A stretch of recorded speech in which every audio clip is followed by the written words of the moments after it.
ইসরায়েলের আকাশ জুড়ে দেখা গেল ভয়াবহ রকেট বৃষ্টি। হামাস, লেবাননের হিজবুল্লাহ, ইয়েমেনের হুথি গোষ্ঠী, ইরাক ও সিরিয়ার ইরানপন্থী মিলিশিয়া গোষ্ঠী সবাই একযোগে ৩ শতাধিক রকেট, দূরপাল্লার ক্ষেপণাস্ত্র ও ড্রোন হামলা চালিয়েছে ইসরায়েলে, যার বেশিরভাগই ইসরায়েলের আয়রন ডোম প্রতিরক্ষা ব্যবস্থা দ্বারা প্রতিহত করা গেলেও কিছু রকেট লক্ষ্যভ্রষ্ট হয়ে আঘাত হানে জনবসতিপূর্ণ এলাকায়।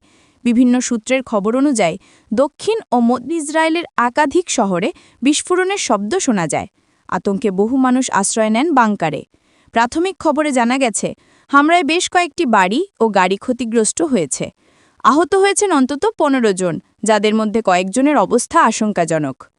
ইসরায়েলের সামরিক বাহিনী আইডিএফ জানায়, এই রকেট হামলার জবাবে তারা গাজা উপত্যকার বিভিন্ন সন্দেহভাজন লক্ষ্যবস্তুতে পাল্টা বিমান হামলা চালিয়েছে। পরিস্থিতি এখনও উত্তপ্ত।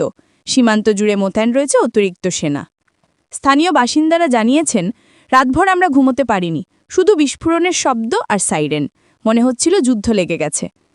বিশেষজ্ঞরা আশঙ্কা করছেন, এই হামলা পরিস্থিতিকে আরও জটিল করে তুলতে পারে। জাতিসংঘ সহ আন্তর্জাতিক সংস্থাগুলো উদ্বেগ প্রকাশ করেছে। যুক্তরাষ্ট্র, যুক্তরাজ্য সহ পশ্চিমা শক্তিগুলো ইসরায়েলের পাশে দাঁড়ালেও মধ্যপ্রাচ্যে অনেক দেশ এই পরিস্থিতিকে ইসরায়েলের আগ্রাসনের পরিণতি হিসেবে দেখছে।